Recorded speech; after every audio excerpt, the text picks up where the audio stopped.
তোমার জিহ্বাটা যেন আল্লাহর জিকিরে সবসময় ভিজা থাকে। কি থাকে? সবসময় যেন পড়ি সুবহানাল্লাহ, আলহামদুলিল্লাহ, লা ইলাহা ইল্লাল্লাহ। সব সময় যেন আমরা পড়ি আল্লাহু আকবার। বিশ্বনবী বললেন আহাব্বুল কালাম ইলাল্লাহি আরবাহ। খেয়াল রাখবেন, আল্লাহর কাছে সবচেয়ে প্রিয় কথা চারটা। কয়টা? আহাব্বুল কালামি ইলাল্লাহি আরবাহ। আল্লাহর কাছে সবচাইতে প্রিয় কালাম হচ্ছে চারটা। লা ইয়াদুররুকা বিআইয়িহিন্না বাদাআতা। এই চারটার কোনটা দিয়ে শুরু করবে এটা তোমার ব্যাপার, আগে পরে করলেও কোনো সমস্যা নাই। চারটার একটা হচ্ছে সুবহানাল্লাহ, আরেকটা হচ্ছে আলহামদুলিল্লাহ, আরেকটা হচ্ছে লা ইলাহা ইল্লাল্লাহ, আরেকটা হচ্ছে আল্লাহু আকবার। এজন্য সব সময় আল্লাহর জিকির করতে রাজি আছেন তো? আল্লাহরে ডাকতে রাজি আছেন? ফাযকুরুনি ওয়াশকুরুলি। আল্লাহ বলেন যদি আমার জিকির করো আমিও তোমাদের জিকির করি, যদি আমার স্মরণ করো আমিও তোমাদের স্মরণ করি। আবার বিশ্বনবী বললেন, আল্লাহ ঘোষণা দেন ফাইন যাকারানি ফি নাফসি যাকারতুহু ফি নাফসি। আমার বান্দা যদি একা একা আমার জিকির করে আমিও আমার বান্দাকে একা একা স্মরণ করি। ওয়া ইন যাকারানি ফি মালাইন যাকারতুহু ফি মালাইন খায়রিম মিনহু। আর মহা সম্মেলনে যদি বান্দা আমারে স্মরণ করে আমি এর চাইতো শ্রেষ্ঠ মহা সম্মেলন ফেরেশতাদেরকে নিয়ে আমার বান্দাকে স্মরণ করি। ওয়া ইন তাকাররাবা ইলাইয়া শিবরান তাকাররাবতু ইলাইহি যিরাআন। আমার বান্দা যদি আমার দিকে এক বিঘত আসতে চায় আমি আমার বান্দার দিকে এক হাত এগিয়ে যাই। আমার বান্দা যদি আমার দিকে এক হাত আসতে চায় আমি আমার বান্দার দিকে দুই হাত চলে যাই। ওয়া ইন আতানি ইয়ামশি আতাইতুহু হারওয়ালা। আর আমার বান্দা যদি আমার কাছে হেঁটে হেঁটে আসতে চায় আমি আমার গোলামের দিকে দৌড়ে দৌড়ে যাই। ওই আল্লাহরে ভুলে গিয়ে আমরা মাজারে যে সেজদা দেই, কপাল পোড়া। আছে না নাই? দোদেল বান্দা কালমা চোর, না পায় শ্মশান না পায় ঘোর, দিন থাকিতে আয়রে পথে ছাইড়া দে ভণ্ডামি ভণ্ডামি ভণ্ডামি ভণ্ডামি, ছাইড়া দে ভণ্ডামি। ঠিক কি না? এই ভণ্ডামির সাথে আমাদের সম্পর্ক আছে? মাজার পূজার সাথে ইসলামের কোনো সম্পর্ক আছে? নামাজ কালাম পড়ে না ইবলিশ শয়তানের নানা। আছে না নাই? এলাকায় মনে হয় নাই, অনেক জায়গায় আছে দেখবেন লাল সালু দিয়া উঁচু করা। সাইয়েদনা আলীকে মদিনায় বিশ্বনবী পাঠালেন আর বললেন যত উঁচু মাজার দেখো ভেঙে মাটির সাথে গুড়িয়ে দাও। কবরস্থান উঁচু হবে না, কবর হবে সমান। এটাকে সেফটি দেওয়ার জন্য, সিকিউরিটি দেওয়ার জন্য আপনি চারদিকে সিম্পল বেড়া বা দেয়াল দিতে পারেন যাতে গরু ছাগল যে এই কবরের অসম্মান না করে। আমরা আশরাফুল মাখলুকাত, আমরা বেঁচে থাকলেও যেমনি সম্মান আছে আমাদের, মরে গেলেও সম্মান আছে না নাই? আল্লাহ বললেন ওয়ালাকাদ কাররামনা বানি আদম।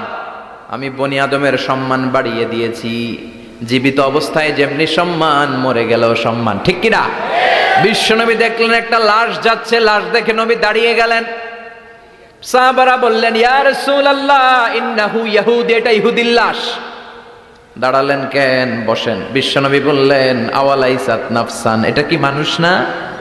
এটা হোক না ইহুদি, হোক খ্রিস্টান, হোক নাস্তিক, এটা তো মানুষ। আমি তো মানুষকে সম্মান দিয়েছি। I have dignified the status of the sons of Adam. আমি বনি আদমের সম্মানকে বাড়িয়ে দিয়েছি। সবার উপরে মানুষ সত্য, তাহার উপরে নাই। এজন্য কবরকে সিকিউরিটি দিতে হবে, কিন্তু গম্বুজ বানানো যাবে? লাল সালু দেয়া যাবে? মাজারে আগরবাতি দেয়া যাবে? মোমবাতি, মশারি, অনেক মাজারের উপরে লম্বা মশারি টাঙানো আছে না নাই? ওর বাবারে মশাই কামড়ায়, কত বড় ডাকাত। তো মশাই যদি নিজ থেকে তাড়াইতে না পারে ও তোমারে কি করবে? কথা বলেন। মশা তাড়াতে পারে না নিজের গা থেকে, ও তোমারে কি বাঁচাবে? দেখবেন যে লোকটা মাজারে মশারি দেয় ওর বাবার ডেঙ্গু জ্বর, ওর বাপেরে মশাই খায়, ওর মারে মশাই খায়। গোটা বিশ্বের সবগুলো আল্লাহর ওলি যদি একটা গ্লাসের পানিতে ফু দেয়, আর আপনার মা যদি আপনার মাথার মধ্যে হাত বুলিয়ে দেয়, আপনার মা যদি আপনার বুকে একটা ফু দিয়ে দেয়, সব পীর সাহেব একদিকে, মায়ের দোয়া আরেকদিকে। মায়ের দোয়া মুহূর্তে আবার আল্লাহর আরশে পৌঁছে যাবে।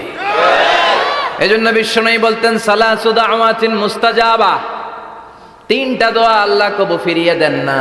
এক নম্বরে হচ্ছে দাওয়াতুল মুসাফির, সফর অবস্থায় দোয়া করলে কবুল করে কে? দুই নম্বরে দাওয়াতুল মাজলুম, অত্যাচারিত ব্যক্তির দোয়া কবুল করে কে? তিন নম্বরে দাওয়াতুল ওয়ালিদাইনি লিওয়ালাদিহি, মা বাবা যখন হাত তুলে ছেলে মেয়েদের জন্য আল্লাহর কাছে দোয়া করে, ওই দোয়াটাও কবুল করে কে? মাজারে মশারি দিবেন, লাল শালু দিবেন, আগরবাতি, মোমবাতি, কোনো মানত? মাজারে মানত করা যায় না। ইন্নী নাযারতু লিররহমানি সাওমা, মানত করতে হয় রহমানের নামে, মানত হবে একজনের নামে। চিল্লায় বলেন তিনি কে? এজন্য মাজারে কিছু দেয়া যাবে না। এই ভণ্ডামি গোটা বাংলাদেশ ব্যাপী, আমরা বলে যাচ্ছি যতটুকু শুধরানোর শুধরাবে। হেদায়েত দেওয়ার মালিক একজন, চিল্লায় বলেন তিনি কে?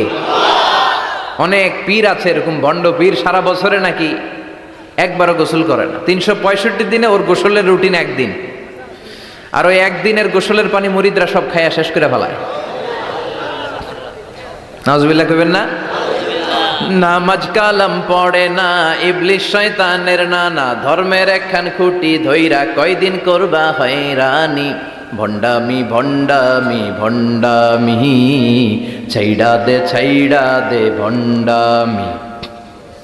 দোদেল বান্দা কালমা চোর, না পায় শ্মশান না পায় ঘোর, দিন থাকিতে আয়রে পথে ছাইড়া দে ভণ্ডামি। ভণ্ডামি ভণ্ডামি ভণ্ডামি, ছাইড়া দে ভণ্ডামি। চিল্লায় বলেন ঠিক কিনা? এগুলোর সাথে আমাদের কোনো সম্পর্ক নাই। ইসলাম হচ্ছে সহজ। আদ-দীনু ইউসরুন লা উসরা ফি, আদ-দীনু ইউসর, দিন সহজ। এত জনের কাছে যাওয়া লাগবে না, আপনি ওই জেলায় যে ওই মাজারে মানত করা লাগবে না, আপনার সিলেটে যাওয়া লাগবে না, আপনার খানজানাইলের কাছে যাওয়া লাগবে না, আপনার কোথাও যাওয়া লাগবে না। আপনি বাড়ির পাশের মসজিদে পড়ে সেজদা দেন, মুহূর্তে দোয়া কবুল করে নিবে কে? রব্বুল আলামিন বলে, গোলাম আমারে ডাকস না কেন? তোর ডাকে সাড়া দেওয়ার জন্য আমি 24 আওয়ার্স রেডি। দুনিয়ার বুকে কোনো বিষয় নিয়ে যদি আমরা বারবার যাই, দুনিয়াতে লোকজন রেগে যায়, ঠিক কিনা? আমি ওনার কাছে গেলাম, ভাই আজকে একটা বিপদে পড়ছি, 500 টাকা দেন, দিয়ে দিল। এরপরের দিন আবার গেলাম, দিল। পরশু দিল, তরশু গেলে শেষা দিয়ে দিবে, একটা মাইট দিয়ে দিবে, ঠিক কিনা? কি পাইছো তুমি? প্রতিদিন 500 টাকা। বারবার কোন একটা ইস্যু নিয়ে কারো কাছে যাওয়া যায় না, এটা লজ্জার বিষয়, ঠিক কিনা? কিন্তু আল্লাহর বিষয়টা উল্টো। সুনানে তিরমিজির বর্ণনা, ইন্নাহু মান লাম ইয়াসআলিল্লাহ ইয়াগদাব আলাই, কোন বান্দা যদি কোনো বিষয় নিয়ে, কোনো ব্যাপার নিয়ে আল্লাহর কাছে বারবার না যায়, আল্লাহ তার উপর রেগে যায়। এজন্য আল্লাহর কাছে বারবার চাওয়ার দরকার আছে না নাই? আপনার মনের জ্বালা যন্ত্রণা পূরণ করে দিতে পারে কে? এটার নাম তাওহীদ। এক আল্লাহ কেন্দ্রিক হওয়া, আল্লাহ সেন্টার্ড। আমাদের সবকিছু হবে আল্লাহ কেন্দ্রিক। বিপদে আপদে যে কোনো পরিস্থিতিতে সবার আগে কার কাছে যাব? এটার নাম তাওহীদ, এটার নাম তাওহীদেরই মুর্শিদ আমার মুহাম্মাদের নাম বলো, মুহাম্মাদের নাম। আল্লাহর নাম জপলে বুঝতে পারি, আল্লাহরই কালাম বলো, মুহাম্মাদের নাম। ওই নামেরই রশি ধরে যায় আল্লাহর পথে, ওই নামেরই ভেলায় চড়ে ভাসি নূরের স্রোতে, ওই নামের বাতি জেলে দেখি আরশের মুকাম বলো, মুহাম্মাদের নাম। সবাই পড়েন, তাওহীদেরই মুর্শিদ আমার মুহাম্মাদের নাম বলো, মুহাম্মাদের নাম। আল্লাহর নাম জপলে বুঝতে পারি, আল্লাহরই কালাম বলো, মুহাম্মাদের নাম। চিল্লায় পড়েন আমিন। সব সময় বিপদে আপদে কার কাছে যাবেন? আপনার বিপদ দূর করতে পারে কে? আপনারে অসুস্থ থেকে সুস্থ বানায় দিতে পারে কে? মনের জ্বালা যন্ত্রণা মিটাতে পারে কে? আল্লাহ ছাড়া কেউ পারবে? কোন মুফাসসিরে কোরআন আপনারে বাঁচাতে পারবে? কোন আল্লাহর ওলি বাঁচাতে পারবে?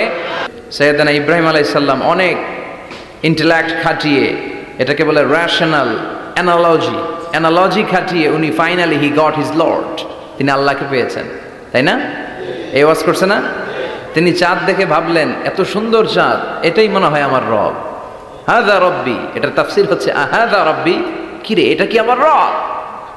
চাঁদ চলে গেল, তারা আসলো, ভাবলেন তারা তো আরো সুন্দর, মনে হয় এটাই আমার রব। তারাও নাই, দ্বিপ্রহরের জলজলে সূর্য দেখে তিনি নিশ্চিত এটা মনে হয় আমার রব হবেই। কিন্তু বিকেলবেলা সূর্যও নাই। মনে মনে ভাবলেন, আমার রব তো আমার ছেড়ে পালাতে পারে না, সব সময় আমার রব আমার সাথে আছে না নাই?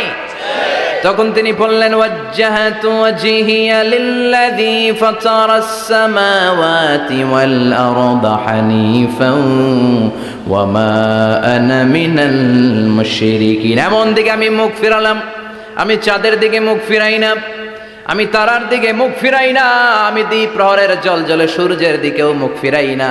আমি এমন রবের দিকে মুখ ফিরাই যিনি সব সময় থাকেন, সব কিছু দেখেন, তিনি সব করতে সক্ষম। চিল্লায় বলেন ঠিক কিনা? ওমা আনা মিনাল মুশরিকিন। তিনি অ্যানাউন্স করে দিলেন আমি মুশরিক নই। We have to go back to you lord, we have to go back to our lord. আমাদেরকে আমাদের রবের কাছে ফিরে যেতে হবে, নাকি আজীবন থাকবেন? কথা বলেন। চলে যেতে হবে। কখন যে কে চলে যায় তার কোনো ঠিক নাই, হ্যাঁ, কেউ জানি না, কিন্তু এতটুকু জানি যে চলে যাব। গত কয়েকদিন আগে এদেশের আপকামিং একজন ইয়াং স্কলার হুট করে চলে গেলেন। নাম শুনছেন? কি নাম? হ্যাঁ, শাহাদাত ফয়সাল। আমাদের বয়সী বা আমাদের চেয়ে ছোট, আপকামিং মধ্যম পন্থার একজন আলেম ছিল, চলে গেল। অনেক আশা ভরসা ছিল অনেকের তার উপর যে সে he is an upcoming scholar, সে মধ্যমপন্থী। ডক্টর আব্দুল্লাহ জাহাঙ্গীর স্যারের নাম শুনেছেন? ভাল লাগে না কথাগুলো শুনলে? হৃদয়টা ঠান্ডা হয়ে যায়। কারো পক্ষপাতিত্বে যায় না, যেটা হক, যেটা সমাজের জন্য কল্যাণকর সেটার কথা বলে। এই মাঝামাঝি থাকতে পারাটা সবচেয়ে কঠিন, ঠিক কিনা? আল্লাহ বলেছেন ওয়াকাযালিকা জাআলনাকুম উম্মাতান ওয়াসাতান লিতাকুনু শুহাদা আলান নাস। তোমাদেরকে হতে হবে উম্মাতান ওয়াসাতান, মধ্যমপন্থী উম্মাত, মাঝামাঝি থাকতে হবে। কিন্তু আমরা এদেশে মার্জিনালাইজ করে ফেলি, বুঝতে পেরেছেন? এক প্রান্তে চলে যাই। যারা চরমনায়ের মুরিদ অন্যদেরকে আর দেখা যাবে না, যারা শর্ষিনার মুরিদ এরাই সব, অন্যদিকে যাওয়া যাবে না। যারা জামাত ইসলাম অন্যদিকে আর যাওয়া যাবে না। যারা হেফাজতে ইসলাম অন্য কারোর মধ্যে আর হক নাই। যারা আহলে হাদিস এরা তো সব নিয়েই গেছে, সব হক সুন্নাহ এদের কাছে, কারো মুখের কোনো কথা এদের কাছে কোনো দাম নাই। আপনি যত হকের কথা বলেন এদের দলেই নাকি ঢুকতে হবে। তো আমার এই দেশে সুন্নি ভাইরা গালি দেয় আহলে হাদিস বলে, আবার আহলে হাদিসরা আমার গালি দেয় সুন্নি বলে, বুঝতে পেরেছেন? মাঝামাঝি থাকাটা এই বাংলাদেশে খুব কঠিন, কিন্তু আপনাকে মাঝামাঝি থাকতে হবে, আপনাকে ওয়াসাতিয়ার পদ্ধতিতে আসতে হবে। উম্মাতান ওয়াসাতা, মাঝামাঝি, মাঝামাঝি, ডানেও না বায়েও না, সিরাতুল মুস্তাকিমে ডান বাম নাই, এটা সোজা। এই রাস্তা একবার যদি উঠে যান এই রাস্তা শেষ হয়ে যাবে জান্নাতুল ফেরদাউসের ভিতরে। চিল্লায় বলেন ঠিক কিনা? এই জন্য আমরা যেন মিডল পাথ ধরি, আমরা যেন কট্টর না হই, আমরা যেন মাঝামাঝি হই। আপনি তাবলিগ করতে পারেন, করেন, খুব ভালো। তাবলিগের ভাইদের একটা ভালো গুণ হচ্ছে নিজের খেয়ে নিজের পরে ইসলামের দাওয়াত দেয়, ঠিক কিনা? নিজের টাকা ভেঙে দাওয়াত দিচ্ছে, তো তাদের কারণে অনেকে কালিমা শিখছে, অনেকে নামাজ শিখছে, তাদেরও কন্ট্রিবিউশন আছে না নাই? তো যারা তাবলিগ করেন আপনি মনে করবেন না যে সব হক সব সত্য, শুধু আপনি হকের ডিলার এটা মনে করবেন না। সব সত্য হক এটা আপনার বাবার দাদার সম্পত্তি এটা মনে করবেন না। সব দলের মধ্যে হক থাকতে পারে, বরং সব দলের ভালো ভালো জিনিসগুলো নিয়ে নিজেকে সাজানো দরকার। কথা বলেন? জামাত ইসলামের মতো, হেফাজতে ইসলামের মতো আন্দোলনের স্পিরিট থাকতে হবে। চিল্লা এখন ঠিক কিনা? আমার সুন্নি ভাইদের মতো নবীর প্রেম অন্তরে থাকতে হবে। চিল্লা এখন ঠিক কিনা? তাবলিগের ভাইদের মতো হৃদয়ে ইখলাস থাকতে হবে। এই সবগুলোর সমন্বয় হচ্ছে ইসলাম, সবগুলোর সমন্বয় ইসলাম। এজন্য কখনো মনে করবেন না যে আমি একদল করি তার মানে অন্য সব দল মনে হয় বাতিল, ওগুলো মনে হয় মুসলমান না, ওগুলো আমার চোখেই ধরে না। এটা ঠিক না, এটা ইহুদিদের স্বভাব। ইহুদিরা শুধুমাত্র হকের ডিলার মনে করতো নিজেদেরকে, ইহুদি ছাড়া বাকি কাউরে ওরা চোখে দেখতে পারতো না। এজন্য আমরা কি কট্টরপন্থী হব না মধ্যমপন্থী? চিল্লায় বলেন কট্টরপন্থী না মধ্যমপন্থী? আল্লাহ আমারে যতদিন বাঁচিয়ে রাখে আমি এই মধ্যম পন্থার কথা বলেই যাব, up to my death. It's my mission, it's my vision. এটাই আমার লক্ষ্য, যে মধ্যম পন্থার ইসলামকে প্রমোট করা, যেটা বিশ্বনবীর ইসলাম, যেটা মদিনার ইসলাম, যেটার মধ্যে বাড়াবাড়ি নাই, ছাড়াছাড়ি নাই, ঠিক কিনা? আল্লাহ তুমি আমাদেরকে বোঝার তৌফিক দান করো। সূরার নাম হচ্ছে সূরাতুত তাকাসুর। চিল্লায় বলেন কি নাম? এই সূরার সেন্ট্রাল সাবজেক্ট ম্যাটার হচ্ছে we have to go back to our lord. আমাদেরকে ফিরে যেতে হবে আমাদের রবের কাছে। আমরা কেউ আজীবন থাকতে আসি নাই। থাকতে পারবো আজীবন? দাদা চলে গেল, বাবা চলে গেল, মা চলে গেল, মামা চলে গেল, খালু চলে গেল, এরপর আমাদের টনক নড়ে না, তাই না? পাগল পাড়া হয়ে আছে এই পৃথিবীর জন্য। মরতে যে হবে এটা ভাববার সময়টুকু আমাদের নেই। আমরা ব্যস্ত আমাদের ক্যারিয়ার নিয়ে, আমাদের লাইফ নিয়ে, আমাদের সমাজ নিয়ে, আমাদের ফ্যামিলি নিয়ে, আমাদের সন্তান আর সম্পদ নিয়ে আমরা super busy. We are leading a very super busy life. We don't have even a single time to think about death. মৃত্যু নিয়ে ভাবার একটা মুহূর্ত আমাদের নাই। কিন্তু পৃথিবীর সবচাইতে সুনিশ্চিত বিষয় হচ্ছে মৃত্যু, ঠিক কিনা? The most certain thing in our life is death. আমাদের জীবনের সবচাইতে সুনিশ্চিত বিষয় হচ্ছে মরণ, মরবই আমরা। And the most uncertain thing in our life is the time of death. আর আমাদের জীবনের সবচেয়ে অনিশ্চিত বিষয় হচ্ছে মৃত্যুর সময়। আমরা জানি না মরবো, যে এটা জানি, জানেন না? কিন্তু কখন মরবো এটা জানি। এই সূরাটা আপনারে এই জিনিসটা জানান দিতে এসেছে যে দুনিয়ার সম্পদ, লোভ, লালসা এগুলো নিয়ে পড়ে থেকো না। এই যে আমাদের ফ্যামিলি, আমাদের বাচ্চা কাচ্চা, আমাদের এত টাকা পয়সার হিসেব, মাস শেষে বাড়ি ভাড়া, গ্যাসের বিল, এইটা সেইটা, আপনি কি মনে করছেন যে আপনি চলে গেলে এগুলো থেমে থাকবে? কিছুই থেমে থাকবে না, সব চলবে আগের মতো, থাকবেন না আপনি। এজন্য শাহাদাত ফয়সাল ওনার ফেসবুকে সর্বশেষে লিখে গিয়েছিল, আমি হীন দুনিয়া, মানে এমন দুনিয়া যেটাতে আমি নাই, সব চলে। সকাল গড়িয়ে বিকেল হয়, শীত শেষে গ্রীষ্ম আসে, দিন শেষে রাত নামে, সব চলে, নাই শুধু আমি। চিল্লায় বলেন ঠিক কিনা? তো এজন্য এগুলি একটু ভাবেন। অনেক ব্যস্ত আমরা। এই দুনিয়ার পুরো জীবনটা এটা হচ্ছে লালসাময় একটা জীবন, লোভ, মরিচিকা, মায়াজাল। এই মায়াজালে আমরা আটকে আছি, ফলে মৃত্যুর কথা আমরা ভুলে গিয়েছি। পাগলের মতো ছুটছি, আরো টাকা লাগবে, আরো খ্যাতি লাগবে, আরো যশ লাগবে, আরো দাপট লাগবে আমার। এত টাকা দিয়ে কি হবে? এত সম্পদ দিয়ে কি হবে? এত ব্যস্ততা দিয়ে কি হবে তোমার? স্টপ, থামুন, অনেক হয়েছে, আম্মা থামুন। Take a rest, take a breath and think about death. Think that you have to go back to your Lord. একটু বসেন না, একটু ভাবেন যে আমাকে চলে যেতে হবে, চলে যেতে হবে। এই কোলাহল, এই ব্যস্ততা এগুলো থাকবে, থাকবো না আমি। সাইয়েদনা ওমর ফারুক বলেছেন, মুতু ক্বাবলা আন তামুতু, মরার আগে একবার মরো। হাসিবু ক্বাবলা আন তুহাসাবু আলাইকুম, তোমার হিসাব নেওয়ার আগে তুমি একবার নিজের হিসাবটা করো না। কাগজ বের করে একটু লিখো না কি কি ভালো কাজ করছিলা, যেগুলো দিয়ে নাজাতের ওসিলা হতে পারে, 1 2 3, আর কি কি আকাম কুকাম করছো দেখো না, লিখে দেখো তোমার অবস্থাটা কি। মরার আগে একবার মরো। মরার আগে খাটের মধ্যে শুয়ে শটান করে চোখ বন্ধ করে একবার মরার ভান করে দেখেন কেমন লাগে। চোখটা বন্ধ করেন আর ভাবেন আপনি নাই, কি কি হতে পারে ভাবেন। আপনার ছেলেমেয়েরা কান্না জুড়ে দিবে, আপনার প্রাণের স্ত্রী বিলাপ শুরু করে দিবে, বন্ধু বান্ধবের চিৎকার আর মাতম, স্থানীয় এলাকার মসজিদে ঘোষণা, অমুক এলাকার নিবাসী অমুক ভাই অমুকের ছেলে অমুক দুনিয়ায় নাই। সব আত্মীয়রা চলে আসবে, ফেসবুকে স্ট্যাটাস দেয়া হবে, সবাই সবাইকে জানাবে বিকাল 4টায় অমুক হাই স্কুল ময়দানে আপনার জানাজা। ছুটে আসবে, সবাই ছুটে আসবে আপনাকে শেষ বিদায় দিতে, গুড বাই জানানোর জন্য, আল ওয়াদা, বিদায় জানাতে আসবে সবাই। 4 তাকবীর দিয়ে আপনার জানাজা হবে, অশ্রুসিক্ত জানাজায় আপনার বিদায় হবে। কাঠের খাটিয়ার মধ্যে করে কাঁধে তুলে আপনার কবরে নেওয়া হবে। আগে থেকে খুঁড়ে রাখা কবরটার মধ্যে আপনারে বিছিয়ে দেয়া হবে। বাঁশের কচি দিয়ে তার উপরে মাটির চাপা দিয়ে সব চলে যাবে। ভাবেন না একবার চোখ বন্ধ করে, this is the circle of life, this is the nature of life. এটা সবার হবে, আমার হবে, আপনার হবে। এত মায়া, এত ভালোবাসা কই যাবে? কেউ থাকবে না, সবাই আপনার অন্ধকার কবরে রেখে দিয়ে চলে আসবে। উপরে বাঁশের কঞ্চি, তার উপরে মাটির চাপা, অন্ধকার আর অন্ধকার। এই অন্ধকার যেন শেষ হতে চায় না, শুধুই অন্ধকার, ঠিক কিনা? এজন্য আমাদের চলে যেতে হবে। দাদা গেল, চাচা গেল, মামা গেল, আমাদেরকেও যেতে হবে, জোরে কোন ঠিক কিনা? একদিন মাটির ভেতরে হবে ঘরে মন আমার, কেন বন্ধ দালান ঘর, প্রাণ পাখি উড়ে যাবে পিঞ্জর ছেড়ে।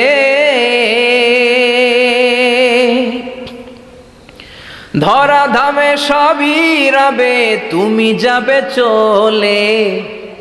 বন্ধু বান্ধব যত, মাতা পিতা দ্বারা সুত, সবই হবে তোমার পরে। মন আমার কেন বান্ধ দালান ঘর, একদিন মাটির ভেতরে হবে ঘর রে। মন আমার কেন বান্ধ দালান ঘর। একটা সার্টেন পিরিয়ড শেষে আপনিও থাকবেন না। This is the nature of life, this is the circle of life. ছোট্ট শিশু হয়ে এসেছিলেন, শৈশব, কৈশোর, যৌবন, প্রৌঢ়ত্ব। আগে ছিলেন সিঙ্গেল, বিয়ে করে হয়ে গেলেন ডবল। এরপরে আল্লাহ আপনাকে একটা মেয়ে দিল, এরপরে মেয়েকে বিয়ে দিয়ে শ্বশুর হলেন, এরপরে ওই মেয়ের ঘরে সন্তান হতে নানা হলেন। আর কতদিন? অনেক দিন হলো তো, অনেক লম্বা সময় পেয়েছেন আপনি। Think about that. এবার যাওয়ার কথা ভাবেন, আখিরাতের সামানের কথা ভাবেন, ফিরে যেতে হবে। কি শক্তিশালী যুবক, বার্ধক্য চলে আসলে লাঠি ছাড়া চলতে পারে না। কুচকুচে কালো দাড়ি সাদা হয়ে যায়, দাড়ির শুভ্রতা, বয়সের ভার, রং ধরা যৌবন জং ধরে শেষ। ঠিক কিনা? This is the circle of life. যুবক ভাইরা, এটাই জীবন, চলে যেতে হবে, কেউ থাকতে পারবে না। ঠিক কিনা? এটা রিমাইন্ডার আল্লাহ এই সূরার ভেতরে দিয়েছেন যে তোমাদেরকে ফিরে যেতে হবে। এই লোভ লালসা ছেড়ে দাও। রব্বুল আলামিন বলেন, আলহাকুমুত তাকাসুর হাত্তা যুরতুমুল মাকাবির।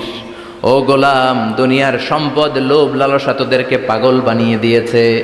এই লোভ পাগলামি কোনোদিন তোদের থামবে না যতদিন না তোরা কবরে ঢুকবি। ঠিক কিনা? কার কথা?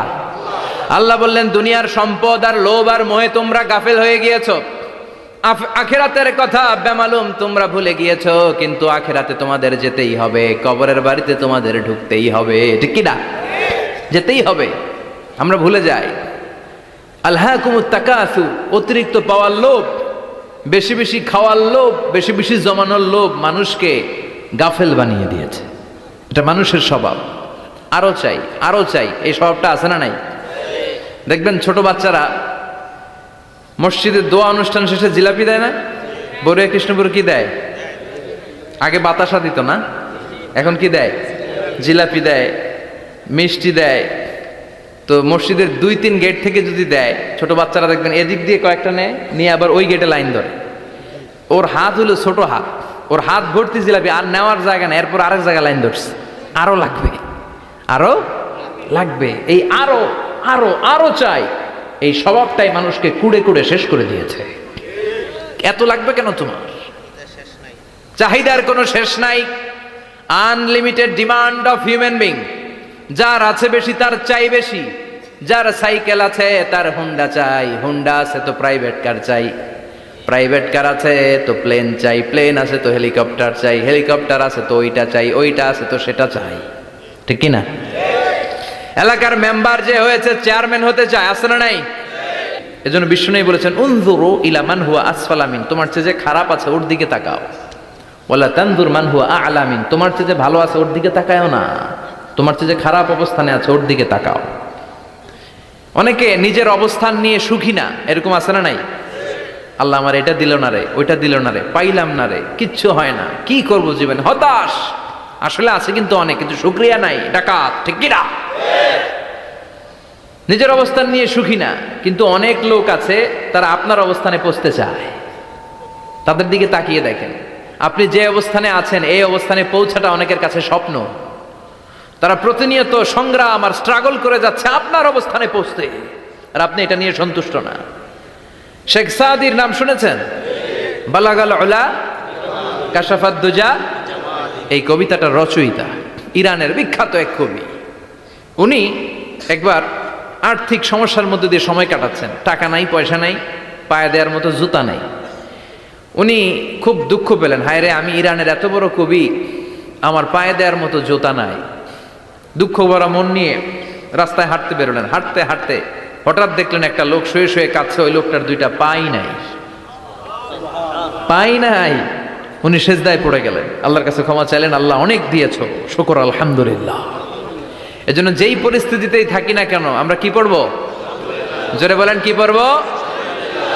এজন্য আল কানাতু মিনাল ইসলাম, অল্পে তুষ্ট থাকার নাম হলো ইসলাম। সম্পদ লাগবে কিন্তু সম্পদের পাহাড় লাগবে না, ঠিক কি না? অল্প খান, অল্প পড়েন, অল্প জামান, অল্পের ভেতরে বরকত ঢুকাইয়া দিছে কে? দেখবেন যাদের সম্পদ অল্প তারা সুখী বেশি। জরিপে এটা দেখা গিয়েছে, অনেক সার্ভেতে এটা এসেছে, যারা সম্পদশালী এরা দুঃখী বেশি, এদের দুঃখ বেশি, টেনশন বেশি। খুব স্বাভাবিক, টাকা যার বেশি রোগ তার বেশি, টাকা যার বেশি টেনশন তার বেশি, টাকা যার বেশি ঘরে শান্তি তার কম। আছে না নাই? ঘরের ভেতরে অশান্তি, ছেলে কথা শোনে না, ছেলে টানে গাঞ্জা, মেয়ে করে পরকিয়া। আছে না নাই? স্ত্রী কথা শোনে না, ভালোবাসা নাই, ঘরটা জাহান্নামের টুকরা। রোগ বালাই, এক একটা হসপিটাল বিল পরিশোধ করতে মাসে 5 লাখ 10 লাখ। আছে না নাই? কিছু খেতে পারে না, ডাক্তার একেবারে ডায়েট মেনু বেঁধে দিয়েছে। ডায়েট, ভেরি ডায়েট মেনু, এটা এটা এটা এটা কিছুই খাবেন না, শুধু গরু খাবেন না, খাসি খাবেন না, চিংড়ি খাবেন না, খালি ঘাস খাবেন। ইচ্ছে মতো ঘাস খাবেন, মানে ঘাস জাতীয় যত আইটেম আছে সব খাবেন, শাক খাবেন, সবজি খাবেন, সালাদ খাবেন। গরু, চিংড়ি, মুরগি, গোশত, ইলিশ কিছু খেতে পারে না। তাহলে রোগ বেশি, খাওয়ার মজা নাই, ঘরে সাংসারিক শান্তি নাই, খালি ব্যারাম আর ব্যারাম, ঠিক কিনা? কিন্তু সম্পদের পাহাড় ঘটেছে। আর অল্প যারা খায়, অল্প পড়ে, রিক্সাওয়ালা, কুলিওয়ালা, অল্প বেতনের চাকরি, কিন্তু হক হালালি মেনে চলে, দেখবেন শান্তি আছে অনেক। হ্যাঁ, বাসা ভাড়া দেয়, ফ্যামিলি চালায়, বাচ্চাদের স্কুল বিল, এরপরও মাস শেষে 1-2 হাজার টাকা হাতে থেকে যায়। আর ওর প্রতি মাসে 10 কোটি টাকা ইনকাম, তারপরও ব্যাংকের ঋণ আছে না নাই? সুখ কারে বলে? কিভাবে আপনি সুখকে ডিফাইন করবেন?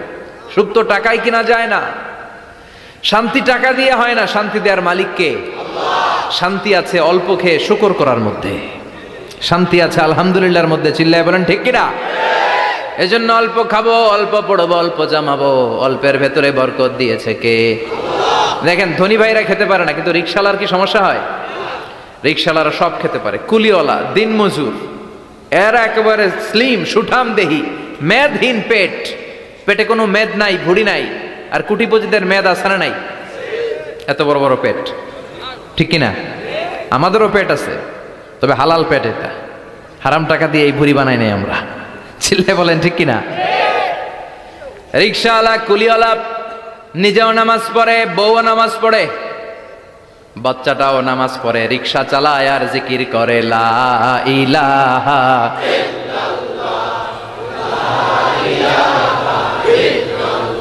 লা ইলাহা ইল্লাল্লাহু মুহাম্মাদুর রাসূলুল্লাহ সাল্লাল্লাহু।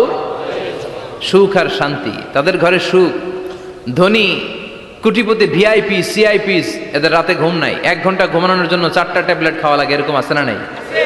কিন্তু ঘুমের জন্য যে ট্যাবলেট খাওয়া লাগে রিক্সাওয়ালা এটা জানেই না। ওর যেখানে রাইত ওইখানেই, ওর মাথা বিছনায় লাগতে দেরি, ওর ঘুম আসতে দেরি হয়। ওর ঘুমে নাকের ডাকের আওয়াজে ট্রাকের ইঞ্জিনও ফেল। সুবহানাল্লাহ পড়েন। এজন্য অনেক বেশি সম্পদের পাহাড় করা লাগবে, এই চিন্তা যেন আমাদের মাথায় না আসে। চিল্লায় বলেন ঠিক কিনা? এজন্য রব্বুল আলামিন বলেন আলহাকুমুত তাকাসুর হাত্তা যুরতুমুল মাকাবির। বেশি বেশি সম্পদ উপার্জনের আকাঙ্ক্ষা তোমাদেরকে আখিরাত থেকে গাফেল বানিয়েছে। এই গাফলতি কশিনকালেও তোমাদের কমবে না যতক্ষণ না তোমরা কবরে ঢুকবা। হাত্তা যুরতুমুল মাকাবির, মাকবারাতুনের প্লুরাল মাকাবির, যতক্ষণ না কবরে না ঢুকবা, কবরস্থান তোমার আবাসস্থল না হবে, ততক্ষণ পর্যন্ত এই চাই চাই মানসিকতা কমবে।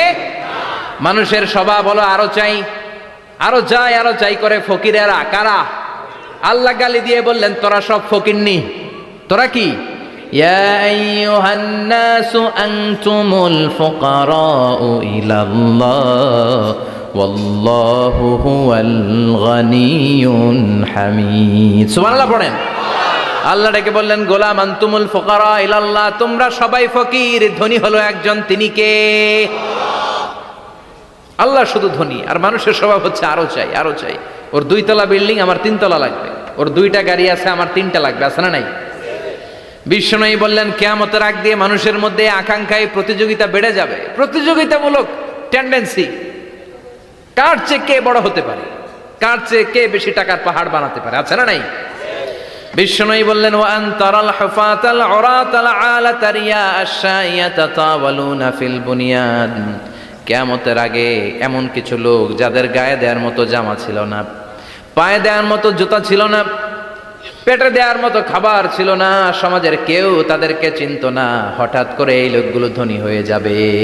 তার মানে আছে যার বেশি চায় তত বেশি। চিৎকার করে বলেন ঠিক কি না? এজন্য আল্লাহ বললেন আলহাকুমুত তাকাসুরু হাত্তা যুরতুমুল মাকাবির। দুনিয়ার লোভ তোমাদেরকে আখিরাত থেকে গাফেল বানিয়ে দিয়েছে। দুনিয়ার লোভ লালসার মধ্যে পড়ে আখিরাতকে বেমালুম তোমরা ভুলে গিয়েছো। এই গাফলতি কোনোদিন কমবে না যতদিন না তোমরা কবরে ঢুকো। ঠিক কি না? সম্পদ উপার্জনে ইসলাম বাধা দেয় না, কিন্তু সম্পদ হৃদয়ে স্থান দেয়া যাবে না। সম্পদ উপার্জন করতে হবে, খরচ করে ফেলতে হবে। বেশি সম্পদশালী হতে হলে আল্লাহর সন্তুষ্টির জন্য যাকাত দিতে হবে। কে দিতে হবে?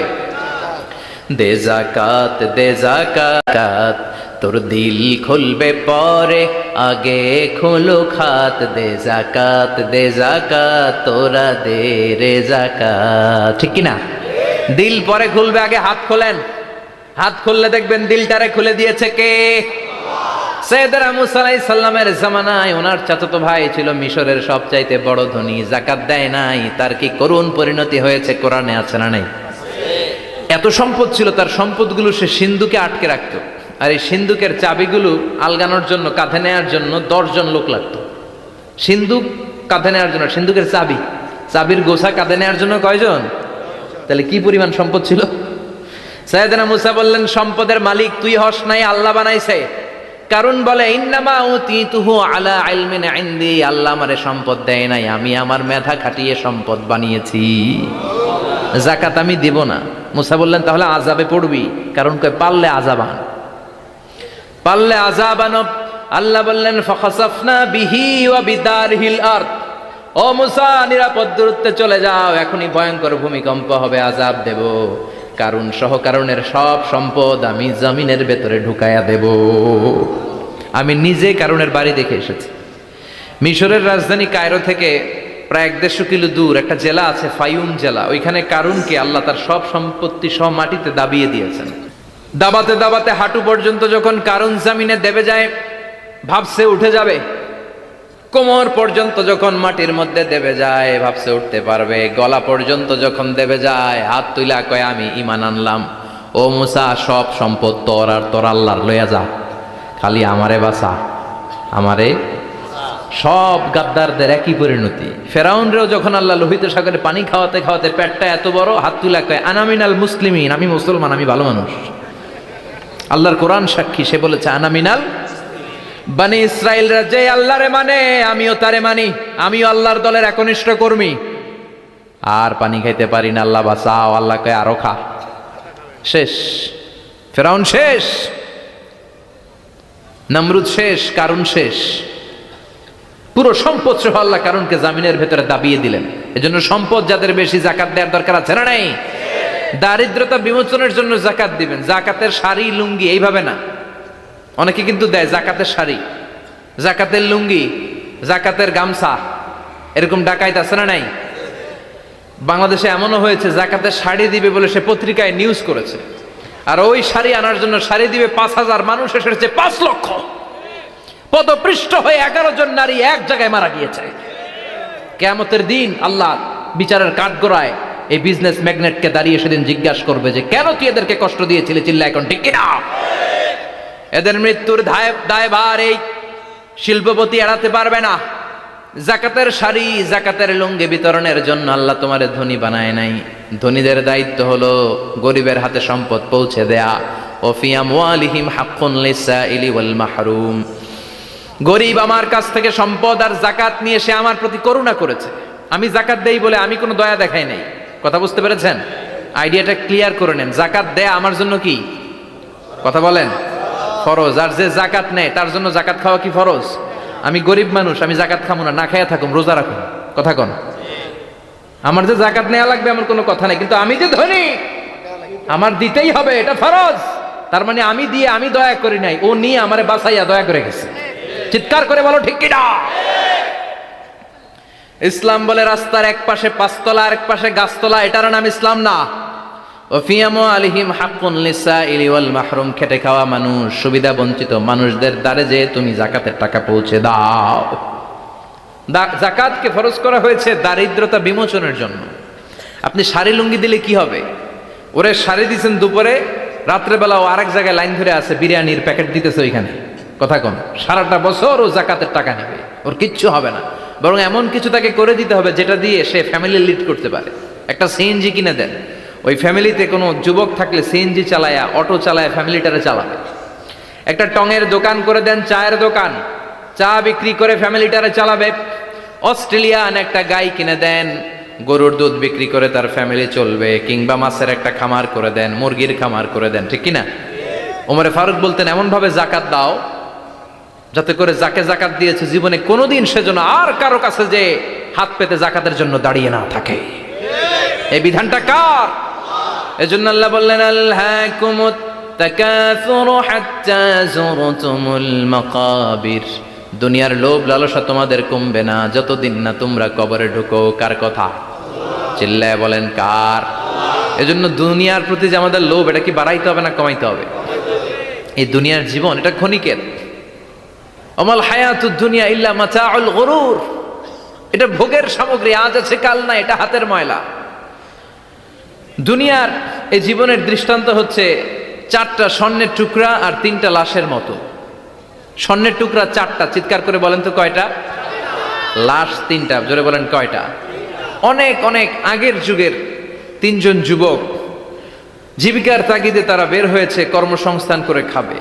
পথিমধ্যে তারা গুপ্তধন পেয়েছে, স্বর্ণের বার পেয়েছে, তো বড় বড় চারটা পেয়ে তারা মহা খুশি। আমাদের আর কাজ করা লাগবে না, এগুলো বেচে আজীবন খাবো, সুখে থাকবো।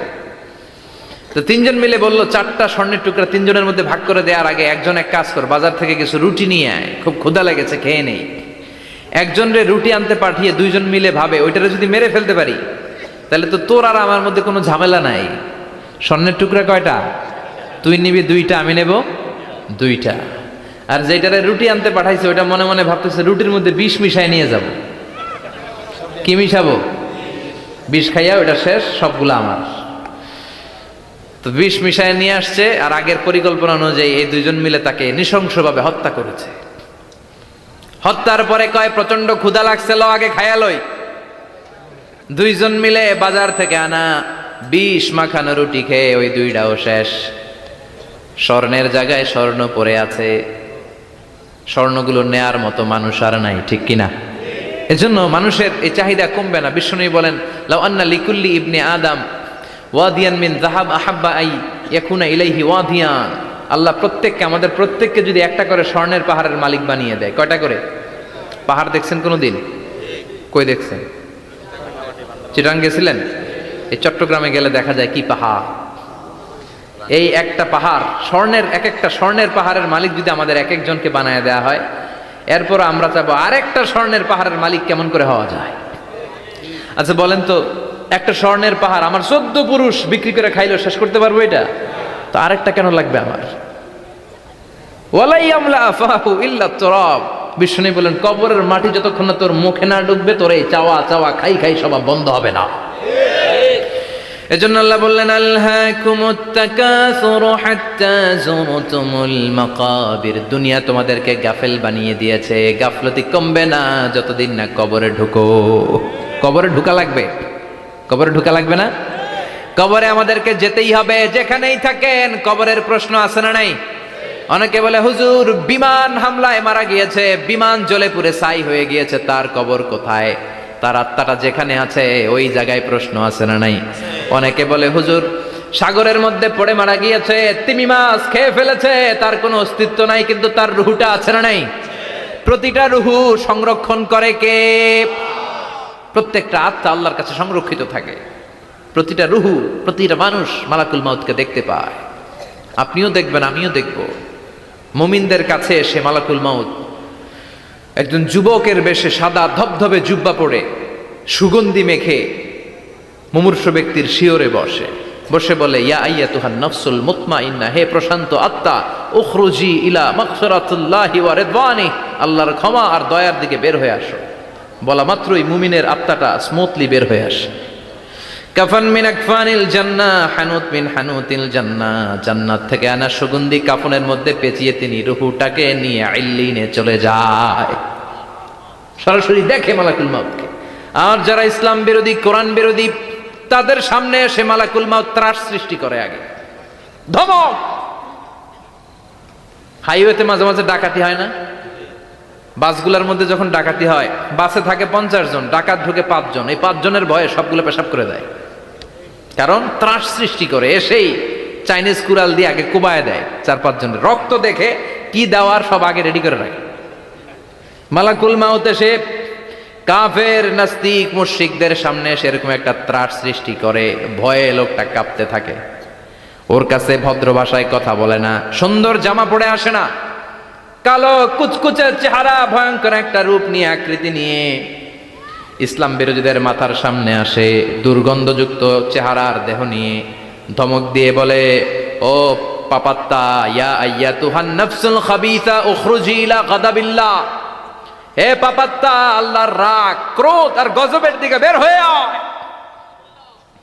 মুমিনের আত্মা বলার সাথে সাথে যেমনি মুমিনের দেহ থেকে বের হয়ে জান্নাতি কাফনের ভেতরে ঢুকে, কাফেরদের আত্মাও কি এরকম তাড়াতাড়ি বেরোতে চায় নাকি? কাফেরদের আত্মা বেরোতে চায় না, ডানে দৌড়, বায়ে দৌড়, সামনে দৌড়, পেছনে দৌড়, আহা, দৌড়াদৌড়ি করে। মালাকুল মাউত এটাকে টেনে হিচড়ে, একটা জীবিত ছাগলকে জবেহ না করে, জবাই না করে, তার চামড়া উল্টার দিকে টেনে হিচড়ে বের করলে ছাগলটা যত কষ্ট পায়, এর সে কম 70 গুণ বেশি কষ্ট দিয়ে কাফের, মুশরিক আর গাদ্দারদের রূহ কবজ করা হয়। আল্লাহ, এই পরিস্থিতি থেকে তুমি আমাদের বাঁচাও। মুমিনদের রূহ যেমনি কবজ হয়, ওইভাবে রূহ কবজের ব্যবস্থা করে দিও। ইমানের মৃত্যু নসিব করে দিও, শাহিদি মৃত্যু নসিব করে দিও। আমাকে শহীদ করে সেই মিছিলে শামিল করে নিও, যে মিছিলের নেতা মীর হামজা, খুবাইবে খাব্বাব, আল্লাহর কাছে ছিল অতি প্রিয়, শামিল করে নিও। আমাকে শহীদ করে সেই মিছিলে শামিল করে নিও। পড়েন আমিন। আরো জোরে পড়েন আমিন। তার মানে বিমান দুর্ঘটনায় হোক, কিংবা লঞ্চ ডুবিতে হোক, কিংবা আগুনে পড়ে হোক, কিংবা আত্মঘাতী হামলায় হোক, যে যেখানেই মারা যায়, কবরের 3টা প্রশ্ন তার জন্য আছে না নাই? ইসলাম বিরোধীদের জন্য প্রশ্ন 3টা, আপনারা যারা মুমিন তাদের জন্য 4টা, আপনাদের জন্য একটা বেশি। আলহামদুলিল্লাহ কোন? কবরে এসে প্রথম প্রশ্ন করবে, মুনকার নাকির যখন চলে আসবে, 40 কদম যখন আত্মীয় স্বজনরা লাশটাকে কবরের মধ্যে দিয়ে 40 কদম চলে যায়, তখনই ফেরেশতা চলে আসে। আহা, শেষ, সব শেষ। এসেই পরীক্ষা শুরু। মার রব্বুক, তোর রবের নাম কি? চিল্লায় বলেন, আমাদের রবের নাম কি? আমরা বলবো রব্বি আল্লাহ, আল্লাহ আমারে রব। দমে দমে তনু মনে তারি অনুভব। পড়েন, আল্লাহ আমারে রব। তোমার দুনিয়াতে আমি যেদিকে তাকাই, অথই নিয়ামতে ডুবে আছি সবাই। পাখ পাখালির গানে শুনি তসবিহ কলো রব, তসবিহ কলো রব, আল্লাহ আমারে রব।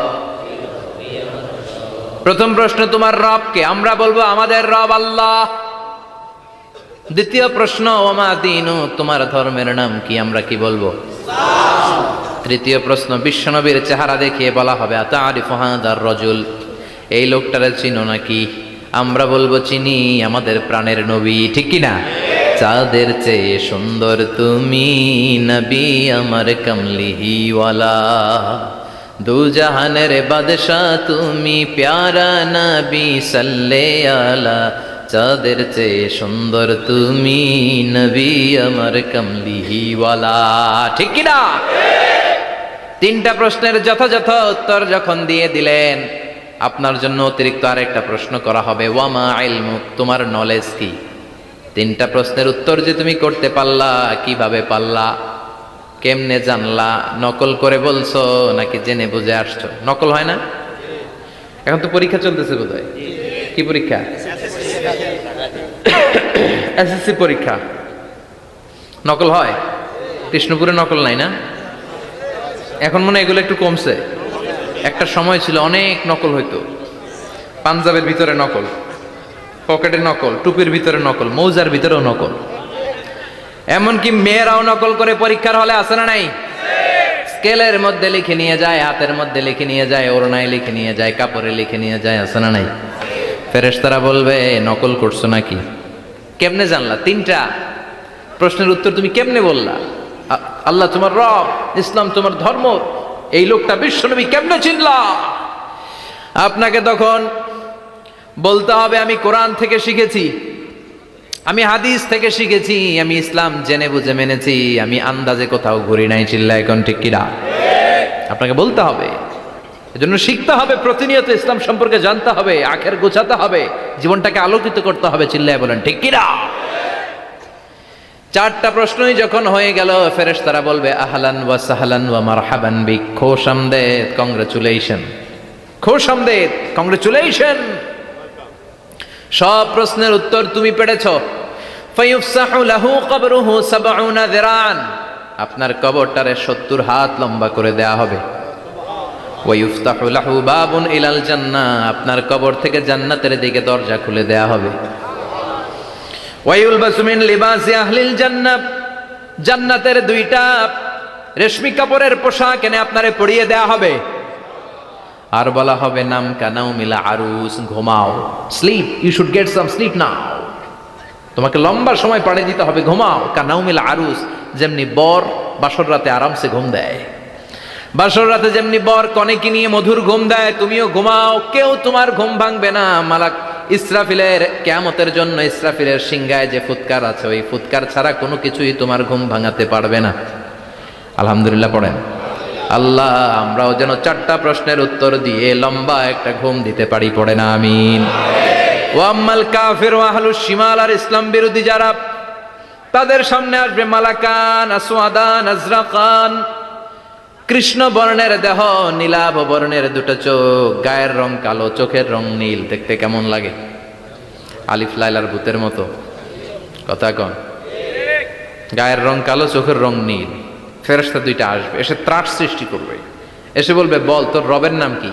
মার রব্বুক। ইসলাম বিরোধী মুশরিক, কাফের, নাস্তিক এরা বলবে আমি জানি না আমার রবকে,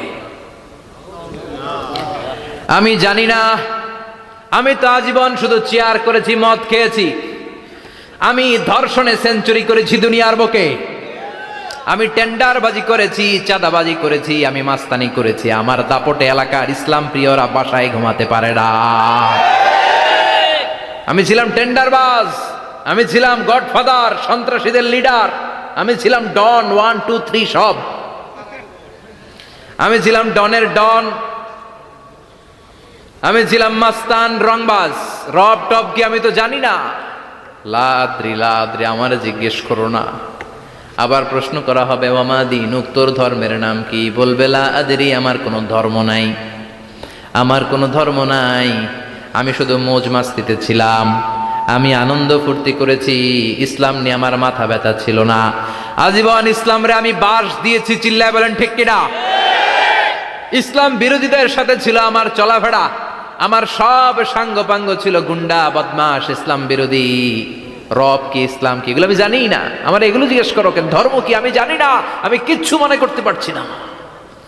3 নম্বর প্রশ্ন করা হবে আতারিফু হাদার রাজুল, দেখো তো এই লোকটারে চিনো কিনা? কয় না, চিনি না, তবে মনে হয় এই লোকটারে দুনিয়ার বুকে আমি গালি দিতাম, এই লোকটার বিরোধিতা করতাম, ব্লগের মধ্যে এই লোকটার ব্যাপারে কুৎসা রটনা করতাম, এই লোকটার কার্টুন বানিয়ে আমি হিংসা ছড়িয়ে দিতাম, এই লোকটার ব্যাপারে আমি এলাকার মধ্যে অপপ্রচার চালাতাম।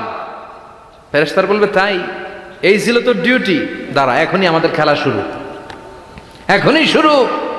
ফায়ুতরাকু বিমাতারিক মিন হাদিদ, লোহার একটা হাতুড়ি দিয়ে মাথা থেকে পা পর্যন্ত পিটানো হবে, পিটিয়ে ওর গোশতর হাড্ডিগুলোকে থেতলে ফেলা হবে। ওয়ায়ুকালু লিল আরদি ইলতাইমি, কবরের 2 পাশের মাটিরে বলা হবে এবারে 2 দিক থেকে তোরা চাপ দে, চাপ দেয়া হবে, ধাক্কা ধাক্কি করেও সে সুবিধা করতে পারবে না। মাটি আসতে আসতে আসতে আসতে দেহের দুই দিকে লেগে এমন জোরে দুইটা চাপ দিবে, ফাতাখতালিফা আদলাউহু, তার ডান পাশের পাজরের হাড্ডি বাম দিকে ঢুকে যাবে, বাম দিকের হাড্ডি ডানে চলে যাবে। বিশ্বনবী বললেন এই হাতুড়ি দিয়ে পিটানোর শাস্তি, কবরের চাপ দেওয়ার শাস্তি চলতেই থাকবে হাত্তাল কিয়ামা, কিয়ামত পর্যন্ত। আল্লাহ কবরের শাস্তি থেকে আমাদের বাঁচাও। আমরা এই আযাব পেতে চাই না, আমরা যেন ঠিকভাবে কবরের 4টা প্রশ্নের উত্তর করে দিয়ে লম্বা ঘুম দিতে পারি। আল্লাহ তুমি তৌফিক দাও। এজন্য আল্লাহ বললেন, গোলাম দুনিয়া নিয়ে পাগল হয়ে থেকো না। এই দুনিয়ার জীবন আসল জীবন নয়, আসল জীবন হলো কবরের জীবন। জোরে বলেন ঠিক কিনা? এই জন্য মাঝে মাঝে কবরে যাবেন, কবরস্থানে দাঁড়িয়ে চিন্তা করবেন এই জায়গায় আমারও আসতে হবে। দিন যাবে, রাত আসবে, বৃষ্টি হবে, শীত আসবে, কেউ আমার দেখতে আসবে না, একা থাকতে হবে। একা, বড় একা, অন্ধকার, বড়ই অন্ধকার। ওই কবরের জীবনের সামান গোছানোর দরকার আছে না নাই?